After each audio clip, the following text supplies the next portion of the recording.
Hello everyone, welcome to today's show. My name is Spencer Walsh. On the show today we got desperation in Washington from Donald Trump on the border wall. He's trying to find a way to fund it any way he can. An update on the investigations floating around here today.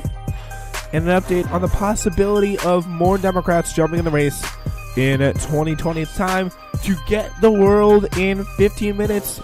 It's the wake up. All right, my name is Spencer Walsh. Thank you so much for joining us here today. Really appreciate it.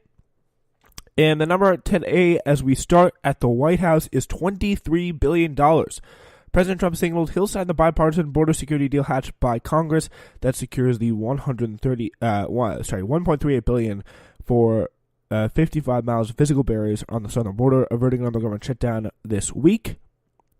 But because the demanding falls, because the number falls well short of the $5.7 billion he's demanding, Trump has pledging to secure the rest through alternative means. $23 billion for border security is the number Trump arrived at via Twitter yesterday, claiming the deal will be hooked up with lots of money from other sources. And again, people who are, I don't know how to say, like people who actually have decency, should be highlighting that, quote, hooked up with lots of money from other sources.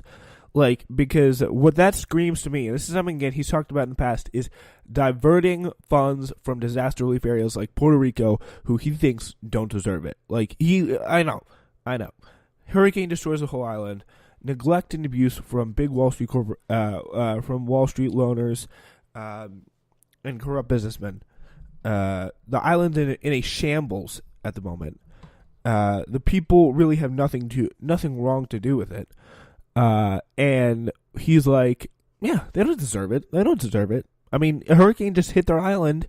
Nothing there is up. Very little there is up to snuff the way it should be. And still, we are possibly considering diverting funds.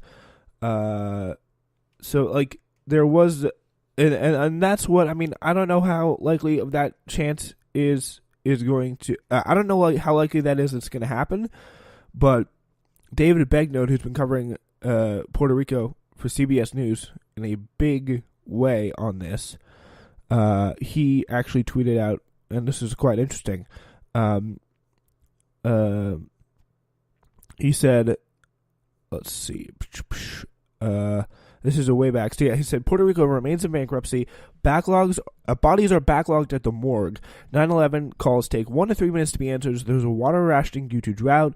Healthcare is dilapidated. Equipment is old. And POTUS wants to divert unspent disaster money from PR for the wall. So yeah, that is what he's going to say.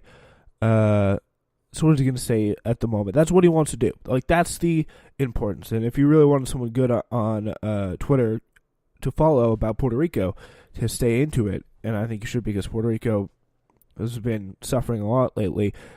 Please check out David Begnaud on Twitter. He's got a lot of stuff, good stuff going on there at the moment. So yeah, really interesting tweet there from him, kind of detailing some of the problems, saying, Trump, though, he said, I'm extremely unhappy with what the Democrats have given us. Obviously, it was a bipartisan committee of Republicans and Democrats, but he added he would be securing additional money from far less important areas.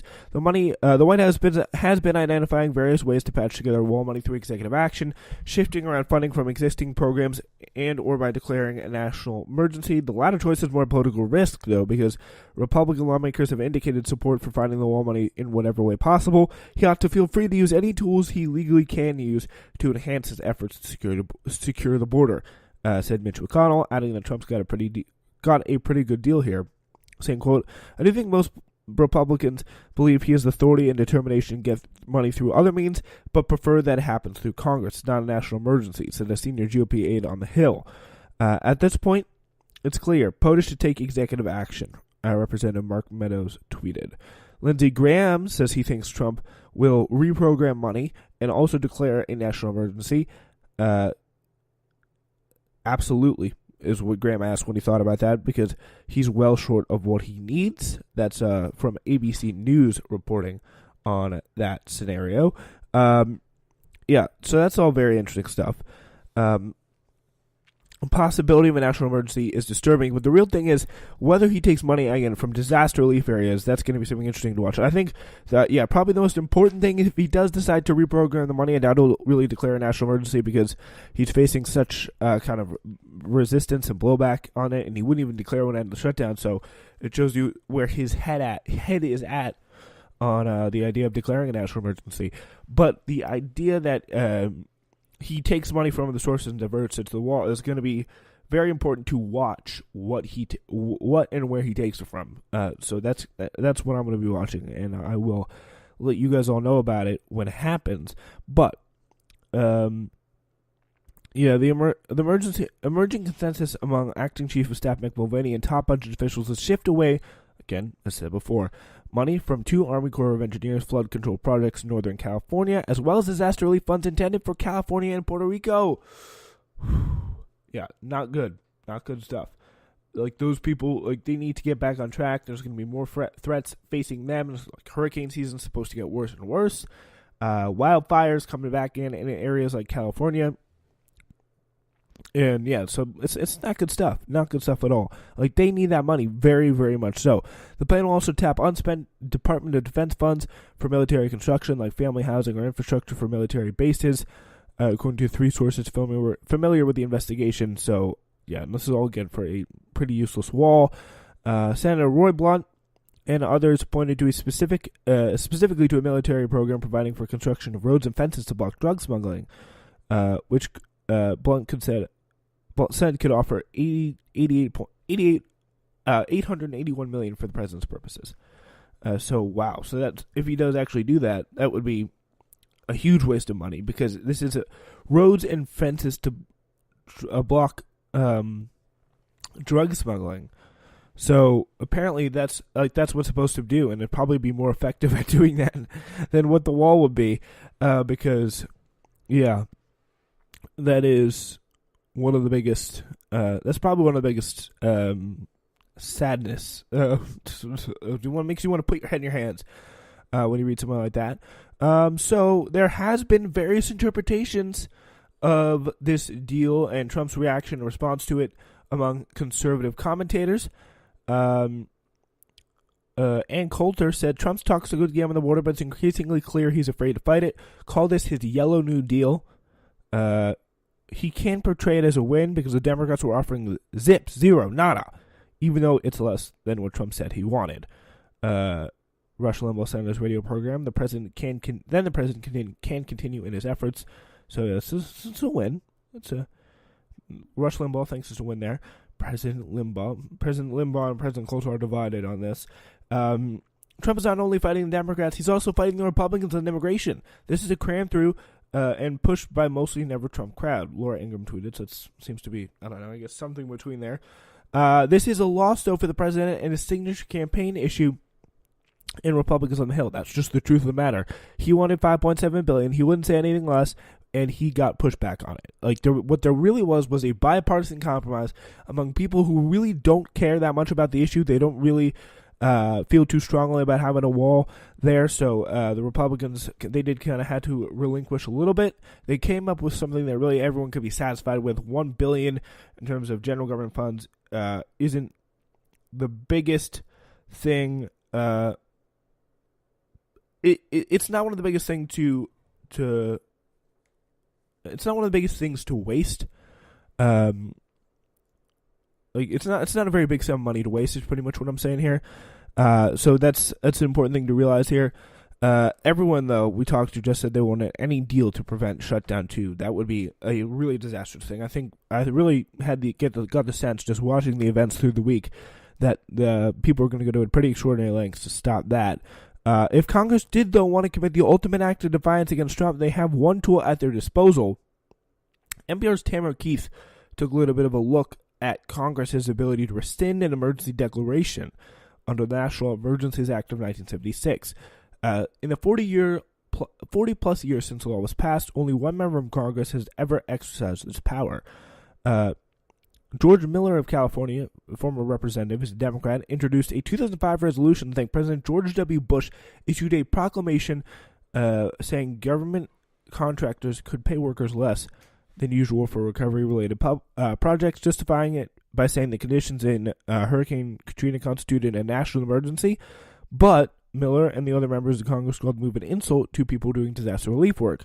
Under the law, the relevant committee had 15 days to consider the measure and vote. 14 days later, Bush announced he would revoke his proclamation.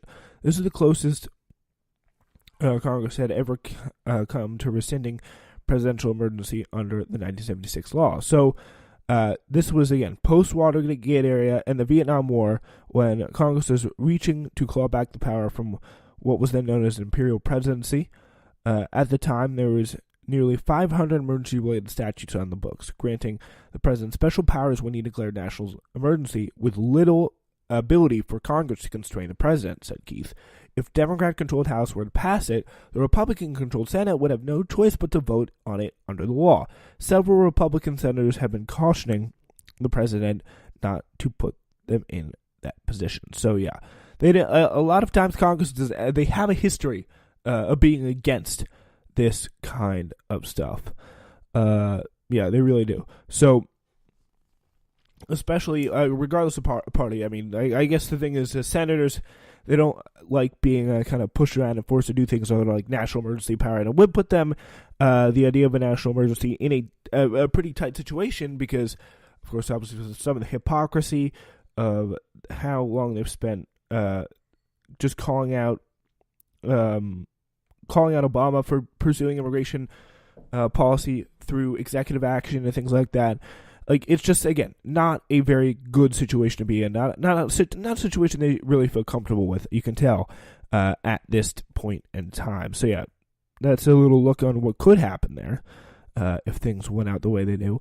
In terms of a possible national emergency declaring disaster relief funds, they do have that kind of act at their disposal, National Emergencies Act of 1976, in order to kind of rear back the president on it.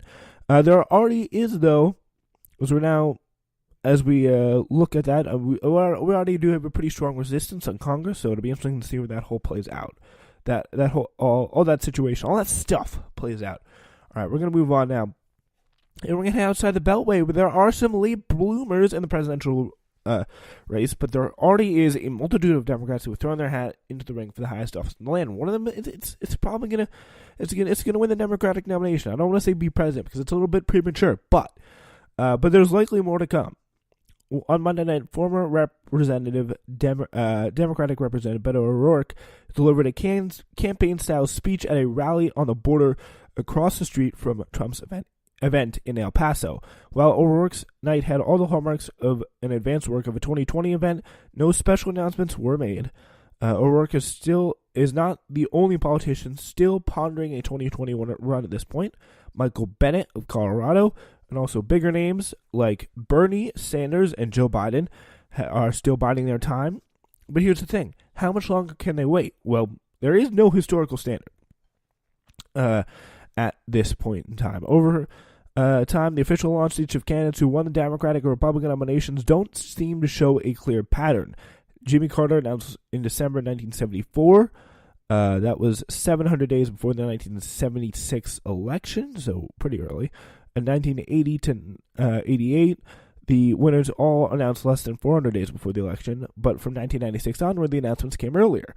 Almost all eventual nominees from both parties made official starts in the spring and early summer, between 500 and 650 days before the first Tuesday in November, according to NPR's Ali Mutnick back in 2015. So yeah, there's no really clear historical standard about what to do, when to do it, and when to make kind of an announcement on that front. So we just don't. There's no real standard on that. I think probably the person who's going to draw the biggest fundraising jump when he announces into the race is going to be Bernie Sanders, because he has a whole swath of the left wing behind him. I don't think Elizabeth Warren's been able to track that, but if Elizabeth Warren is in the position where it's her and Kamala against in the nomination for whatever reason, I think that the left will have no trouble kind of uniting behind Elizabeth Warren, at least, to stop Kamala Harris. And here's